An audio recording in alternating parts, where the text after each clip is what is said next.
નમસ્કાર, વંદે માતરમ.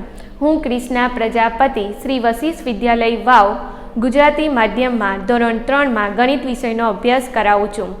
તો આપણે ચેપ્ટર 9 જોઈશું. ચેપ્ટર 9 છે એનું નામ છે હાઉ મેની ટાઈમ્સ, એટલે કે કેટલા વખત. અમે આ ચેપ્ટરની અંદર આપણે એક સંખ્યા એનો બીજ એટલે કે એક સંખ્યાને એક અંકની સંખ્યા સાથે ગુણાકાર કરતાં શું મળે તે આપણે જોવાનું છે. તો સૌથી પહેલાં મલ્ટીપ્લિકેશન એટલે કે ગુણાકાર. હવે આપણને ઉપર પણ 1 ડિજિટ છે એટલે કે એક અંકની સંખ્યા છે અને નીચે પણ એક અંકની સંખ્યા છે, એટલે કે એક અંકનો એક અંક સાથે ગુણાકાર કરતાં શું જવાબ મળે. તો સૌથી પહેલાં જ્યારે આપણને આ રીતે હોય ગુણાકારનો દાખલો, તો સૌથી પહેલાં આપણે નીચેની સંખ્યાને ધ્યાનમાં લેવી. તો નીચેની સંખ્યા શું છે? તો કે 3. તો આપણે 3નો ટેબલ બોલવાનો. હવે 3નો ટેબલ ક્યાં સુધી બોલીશું? તો ઉપર 2 આપેલા છે એટલે આપણે 2 સુધી બોલીશું. તો 3નો ટેબલ આપણે બોલીશું 3 1 જા 3, 3 2 જા 6, 3 2 જા 6. એ જ રીતે અહીંયા નીચે 5 છે તો આપણે 5નો ટેબલ બોલીશું અને 5નો ટેબલ ક્યાં સુધી બોલીશું? 4 સુધી.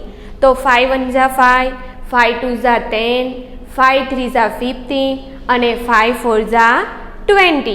તો આપણો જવાબ શું આવશે? 5 4 જા 20. નેક્સ્ટ 4 નીચે છે એટલે આપણે 4નો ટેબલ બોલીશું અને આ 4નો ટેબલ ક્યાં સુધી બોલવાનો? તો કે 6 સુધી.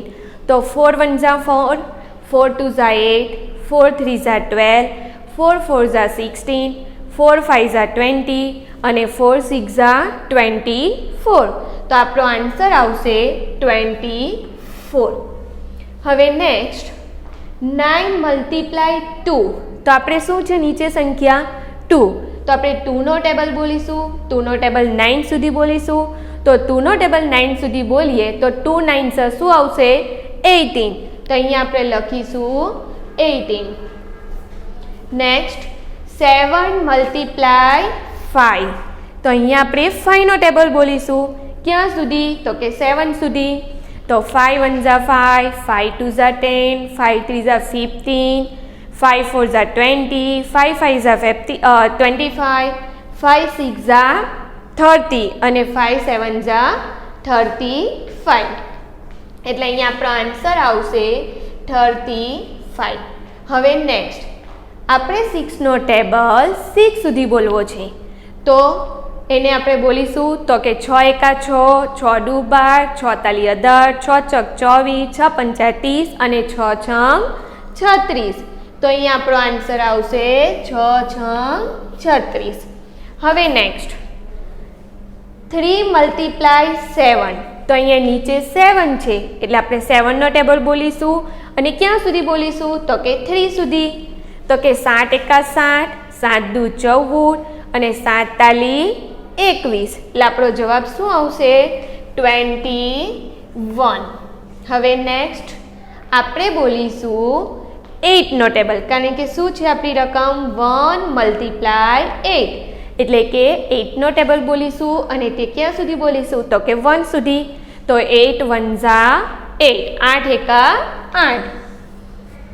હવે આપણે 9 મલ્ટીપ્લાય 0. બરાબર, નીચે શું છે? 0. તો આપણે 0નો ટેબલ બોલીશું. ક્યાં સુધી બોલીશું? તો કે 9 સુધી. તો 0 9 જા શું આવશે? 0. આપણે લાસ્ટમાં જે 2 દાખલા લીધા છે એ બંને જોજો કે કોઈ પણ સંખ્યાને આપણે 1 વડે ગુણીએ તો જવાબ શું મળશે? સંખ્યા પોતે. કોઈ પણ સંખ્યાને 1 વડે ગુણીએ તો જવાબ આપણને શું મળે? જે સંખ્યા હોય તે પોતે મળે છે. અને બીજો નિયમ છે કે કોઈ પણ શૂન્યને કોઈ પણ સંખ્યા સાથે ગુણીએ તો આપણને આન્સર શું મળશે? 0. ઓકે, તો આ રીતે એક રકમવાળા જ આપણે વર્ડ પ્રોબ્લેમ જોઈશું, વ્યવહારિક દાખલા. પહેલો દાખલો છે, એક શર્ટમાં 5 બટન્સ છે. એક શર્ટ છે એના કેટલા બટન છે? 5. તો 3 શર્ટમાં ટોટલ કેટલા બટન થાય? હવે એવા બીજા 3 શર્ટ છે તો આ 3 શર્ટના ટોટલ બટન કેટલા થાય? આપણને ક્વેશ્ચન માર્ક છે. ઓકે, તો પહેલાં એક શર્ટના બટન કેટલા? તો કે 5. 5 મલ્ટીપ્લાય, હવે એક શર્ટના બટન 5 છે તો એવા 3 શર્ટના આપણે શોધવાના છે. તો આપણે લખીશું 5 મલ્ટીપ્લાય 3. હવે નીચે 3 છે એટલે 3નો ટેબલ આપણે 5 સુધી બોલીશું. 3 1 જા 3, 3 2 જા 6, 3 3 જા 9, 3 4 જા 12 અને 3 5 જા 15. 3 પંચા શું આવે? તો કે 15. આ રીતે આપણે વર્ડ પ્રોબ્લેમ કરી શકીએ. આગળ એક એપલ એટલે કે સફરજન. એક સફરજનની કિંમત 7 રૂપિયા હોય તો એવા 5 સફરજનની કિંમત કેટલી થાય? કેટલી એટલે કે હાઉ મેની. બરાબર, એક સફરજનની કિંમત આપણને કેટલી આપેલી છે? 7 મલ્ટીપ્લાય એવા 5 સફરજનની કિંમત આપણે શોધવાની છે એટલે 5. હવે 5નો ટેબલ તમે 7 સુધી બોલો તો કે 5 એકા 5, 5 દુ 10, 5 તાલી 15, 5 ચોક 20, 5 પચું 25, 5 છંગ 30 અને 5 સત્તા 35. તો આપણે 5 સફરજનની કિંમત થશે 35 રૂપિયા. આગળ એક કાઇટ એટલે કે પતંગની કિંમત એટલે કે પ્રાઇસ કેટલી છે? 4 રૂપીસ એટલે કે 4 રૂપિયા છે. તો આવા 9 કાઇટની કિંમત એટલે કે એવા 9 પતંગની કિંમત આપણે શોધવાની છે. તો મલ્ટીપ્લાય 9. હવે 9નો ટેબલ આપણે બોલીશું 4 સુધી તો કે 9 એકા 9, 9 દુ 18, 9 તાળી 27 અને 9 ચોક 36.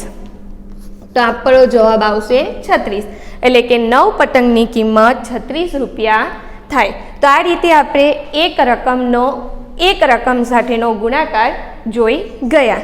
તો હવે નેક્સ્ટ વિડીયોની અંદર આપણે 2 રકમનો એક રકમ સાથે ગુણાકાર કઈ રીતે થાય તે જોઈશું.